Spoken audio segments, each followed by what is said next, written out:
आपने देखा कि ये चुनाव का माहौल चल रहा है, यहाँ पे लोगों में खासा उत्सुकता है वोटों को लेके। तो यहाँ 2-3 लोग हमारे पास और हैं, इनसे बात करते हैं और जानते हैं इस वक्त चुनावी मुद्दा क्या है और किस मुद्दों को देख के ये वोट दे रहे हैं। सर, आपका नाम? मुझे नवरत्न गुप्ता कहते हैं। गुप्ता जी, आपको क्या लगता है सर, यहाँ पे क्या देख के आपने वोट दिया है, क्या सोच के वोट? हम तो राष्ट्र पहले देख रहे हैं ना, राष्ट्र के बाद हमारे पास जो विकास हो रहा है उसको देख रहे हैं, और उसके बाद आता है सबसे बड़ी न्याय का व्यवस्था, आपके डिसिप्लिन का है। सबसे बड़ा व्यवस्था जो हमारा साफ सुथरा माहौल बन रहा है, ये है। तो आपको क्या लगता है विकास कौन सी पार्टी कर रही है? अभी तो फिलहाल पिछले 7 साल से तो विकास ही विकास देख रहे हैं। चाहे जिस जगह देख लीजिए आप भाई, आप अगर परिवार को देखना चाहते हैं, राशन मिल रहा है, खूब खाने को मिल रहा है, विकास हो रहा है कि नहीं हो रहा? जब आप नंगा आदमी भूखता तो क्या खाएगा, क्या विकास करेगा? लेकिन लोगों का कहना महंगाई बढ़ गई है, महंगाई पे कुछ नहीं लगा। कहीं ना कहीं कुछ तो बढ़ेगा ही। कुछ आप ले रहे हो तो कुछ देना पड़ेगा आपको, ऐसा नहीं फ्री मिलेगा। फ्री मिल रहा है तो आज मिलेगा, कल रोना पड़ेगा। आप ये देखिए ना, आपने फ्री पेट्रोल लिया, जो पहले सस्ता पेट्रोल लिया, अब आज उसको रोना पड़ेगा, नहीं रोना पड़ेगा? कभी तो महंगा लेना पड़ेगा। आप जवानी बचपन में मौज कर लेते हो तो जवानी में फिर मौज करोगे, उसके बाद बुढ़ापे में फिर क्या होता है? रोना तो पड़ेगा ही, रोना कभी ना कभी तो रोना पड़ेगा ही। तो कहीं ना कहीं आपको लगता है कि यूपी में दोबारा कमल खिलेगा? खिलेगा, 100% खुलेगा। अब ये 300 प्लस जाना है, बस ये है, कितना है प्लस होना है। यहाँ आंटी भी हमारे साथ मौजूद हैं, इनसे बात करते हैं। स्त्री हैं, इनसे अच्छा किसी को नहीं पता होगा कि घर बार संभालने में क्या परेशानियाँ होती हैं। महंगाई हो चाहे बेरोजगारी, स्त्रियों को ज़्यादा प्रॉब्लम होती है। तो आइए हम इनसे बात करते हैं, इनसे जानते हैं कि इनके क्या मुद्दे हैं, किन मुद्दों को देख के इन्होंने चुनाव में वोट दिया है। आगामी सरकार, ये यूपी की सत्ता बागडोर किसके हाथ में देना चाहती है? मैम, आपका नाम? लता गुप्ता। मैम, आपको क्या लगता है इस बार कौन सी पार्टी आनी चाहिए आपके हिसाब से? भाजपा ही आनी चाहिए, वही विकास कर रही है। राष्ट्र को जो संभाले वही है। जब राष्ट्र रहेगा तो हम रहेंगे, जब राष्ट्र नहीं रहेगा तो फिर क्या रहेंगे। अखिलेश यादव जी का कहना है कि भाजपा में सबसे ज्यादा रेप के कांड बढ़े हैं, तो आपको क्या लगता है सर, महिलाएं सुरक्षित नहीं है? नहीं, महिलाएं बिल्कुल सुरक्षित हैं। जब गुंडा राज खत्म है तो महिलाएं सुरक्षित ही हैं, उससे बड़ा क्या होगा। लेकिन उनका तो कहना है कि योगी की डबल इंजन सरकार फेल हो जाएगी। डबल इंजन है तो ज्यादा तेजी से चलेगी, फेल कहाँ से होगी? एक बुत रुकेगा तो दूसरा चलेगा, फेल कहाँ से होगी? जैसा कि आपने सुना, मैम का कहना है कि डबल इंजन है तो ज्यादा जोर से चलेगी, रुकेगी नहीं। सर हमारे साथ, इनसे बात करते हैं। सर, आपका नाम? सर AK पांडे मेरा नाम है। पांडे जी, यहाँ ज्यादातर विपक्षी पार्टियों का कहना है कि भाजपा सारी कंपनियों को बेच रही है, चाहे वो रेलवे हो, चाहे वो आपका हवाई अड्डा हो। ऐसे में भाजपा कहीं ना कहीं लोगों का हनन कर रही है। आपको क्या लगता है? आखिर देश के विकास के लिए जो है पैसा कहाँ से आ जाएगा? सरकारी कंपनियां कोई फायदे में चल नहीं रही हैं। आप 90% कंपनियों को देखिए, सब घाटे में चल रही हैं। एयर इंडिया को जो अभी दिया गया है, क्या उदाहरण है? 70-80 हज़ार, 17,000, 18,000 करोड़ रुपए घाटे में चल रही थी और वो भी चल नहीं पा रही थी तमाम। और BSNL देखिए बंद करना पड़ने की स्थिति कगार में है। सब चीज़ें ऐसी हो रही हैं, तो आखिर सरकार कहाँ तक उनका घाटा पूरा करे और उसके लिए पैसा कहाँ से लाए? हमसे, आपसे, सभी जो इनकम टैक्स की मनी हम लोग देते हैं, टैक्स पेयर हैं, तो उसके लिए जो है वो पैसा हम कंपनियों को घाटे पूरा करने के लिए नहीं देते, देश के डेवलपमेंट के लिए, विकास के लिए देते हैं। तो ये इसलिए विकास होना जरूरी है, जैसे भी हो विकास होना चाहिए जो है। तो जैसा कि उनका कहना, अखिलेश यादव जी का कहना है कि इनके पास बस अडानी अंबानी है, ये उन्हीं का घर चला रहे हैं, बाकी लोगों को तो लूट रहे हैं। अब अभी आप कहें, टाटा इतने बड़े लोगों को एम्प्लॉयमेंट दे रहा है, बड़ी बड़ी कंपनीज दे रही हैं, कितने लोगों को, ऑलमोस्ट लाखों लोगों को जो है एम्प्लॉयमेंट मिल रहा है उससे जो है।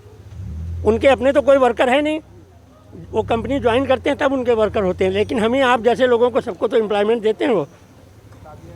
बड़ी बड़ी जितनी कंपनियां लगेंगी, मल्टीनेशनल आ रही हैं, जो भी आ रही हैं, तो हम यहाँ के लोगों को ही तो एम्प्लॉयमेंट दे रही हैं वो। अब कितनी रेवेन्यू हम उनसे जनरेट करके हमारे आपके विकास के लिए काम हो रहे हैं। सड़कें बन रही हैं, फ्लाईओवर्स बन रहे हैं, बड़ी बड़ी कंपनीज बन रही हैं। ये देखो, मेरी बहू US से आई है वोट डालने के लिए, बेटा भी आया, बेटा घर पे है, अभी वो आएगा वोट डालने के लिए। जो जैसा कि आपने देखा, वोट को लेकर जागरूकता यहाँ खासा ही फैली हुई है। कहीं ना कहीं सर ने जैसा बताया कि इनकी बहू US से आई हैं यहाँ वोट देने के लिए, तो कहीं ना कहीं यहाँ पे भाजपा को जिताने के लिए लोग US से आ रहे हैं, ऐसा सर का कहना है। लेकिन हम और भी लोगों की जानकारी लेंगे, और भी लोगों का मत जानेंगे कि उनका क्या कहना है, क्या सोचना है। जब लोग हैदराबाद और पाकिस्तान से आ सकते हैं तो US से आने में कोई बड़ी बात नहीं है। और योगी जी को मजबूत करने के लिए लोग आएंगे और वोट डालेंगे, वोट डाल के 300 पार पहुंचाएंगे।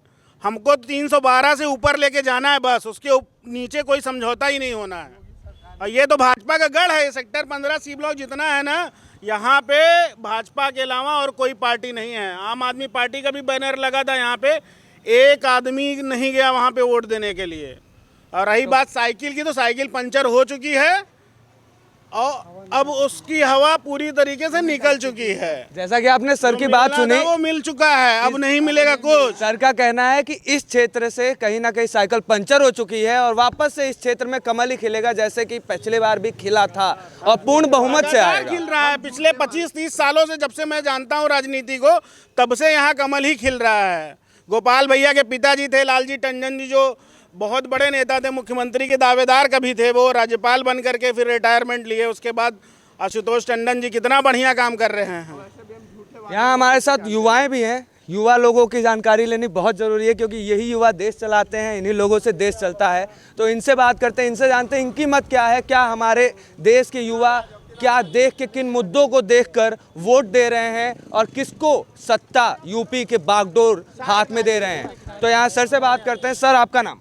मेरा नाम स्वर्णिम त्रिपाठी है। स्वर्णिम त्रिपाठी जी, आप किन मुद्दों को देखकर यहाँ वोट दे रहे हैं?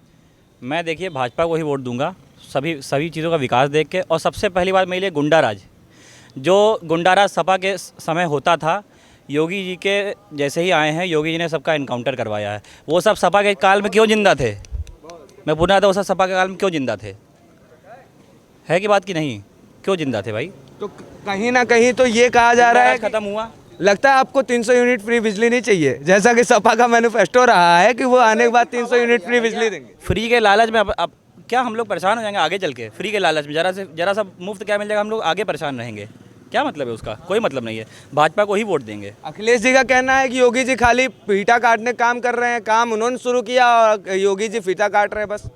अखिलेश जी के पास और कुछ है नहीं। विपक्षी पार्टी काम ही है चिल्लाना, बस। तो उनको चिल्लाने दीजिए, वो जीतेंगे नहीं यहाँ से। यहाँ से भाजपा ही रहेगी। तो यूपी की सत्ता में फिर से कमल खिलेगी आपके? बिल्कुल खिलेगा, बिल्कुल खिलेगा। जैसा कि आपने यहाँ लोगों की मर्जी सुनी, मन सुना, मत सुना, सबका कहना है कि जय भाजपा तय भाजपा। जैसे कि अब आगे और भी लोग हैं, और भी बूथ हैं, उनसे जाते हैं, उनसे बात करते हैं, उनकी जानकारी लेते हैं। यहाँ एक हमारे साथ बुजुर्ग भी हैं, इनसे बात करते हैं, इनसे जानते हैं कि इनका क्या राय है, इनका क्या मत है। सर, आपका नाम? गुड्डू रावत। गुड्डू रावत जी, आपने वोट दे दिया? वोट दे दिया। किन मुद्दों पे वोट देते हैं? साइकिल पर। किन मुद्दों को देखकर आप वोट देते हैं? वोट दे रहे हैं, माता चोर तेल रहा है, अब शब्द नहीं। तेल रहा है 120 रुपये, अब हो गया है 200 रुपये। गैस रहा है 600 रुपये, अब हो गए 1000 रुपये।